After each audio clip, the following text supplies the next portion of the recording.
क्या मुल्क भर के तमाम तालीमी बोर्ड्स मार्किंग सिस्टम को ख़त्म करके ग्रेडिंग सिस्टम ला रहे हैं? इसी हवाले से सोशल मीडिया पर कल एक खबर गर्दिश करती रही जिसमें ये कहा जाता रहा कि पाकिस्तान के तमाम तालीमी बोर्ड्स मार्किंग सिस्टम को ख़त्म कर रहे हैं और इसके मुतबादिल ग्रेडिंग सिस्टम ला रहे हैं।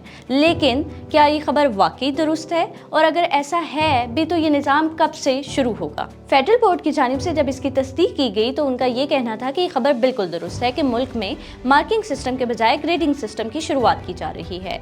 उनका ये भी कहना था कि इसकी हिदायत IBCC की जानिब से एक नोटिफिकेशन के जरिए की गई है जिसमें ये हिदायत की गई है कि मुल्क के तमाम तालीमी बोर्ड 2024 से मार्किंग सिस्टम के बजाय ग्रेडिंग सिस्टम की शुरुआत करें। वाज़ेह रहे कि आइंदा बरस तलबा को रिजल्ट कार्ड्स उनके ग्रेडिंग सिस्टम के तहत जारी किए जाएंगे जिसमें उनके ग्रेड्स के साथ साथ उनका CGPA भी मेंशन होगा। IBCC के नोटिफिकेशन में ये वाज़ेह किया गया है कि हर सब्जेक्ट के नंबर्स की जगह परसेंटेज होगी और उस परसेंटेज के मुताबिक फिर ग्रेड्स होंगे और फिर मजमूई तौर पर हर सब्जेक्ट की परसेंटेज के मुताबिक CGPA होगा। इस हवाले से FBISC का कहना है कि ये निज़ाम न सिर्फ हमारे तलबा के लिए मुफीद होगा बल्कि हमारा तालीमी निज़ाम भी बहुत ज़्यादा बेहतर होगा।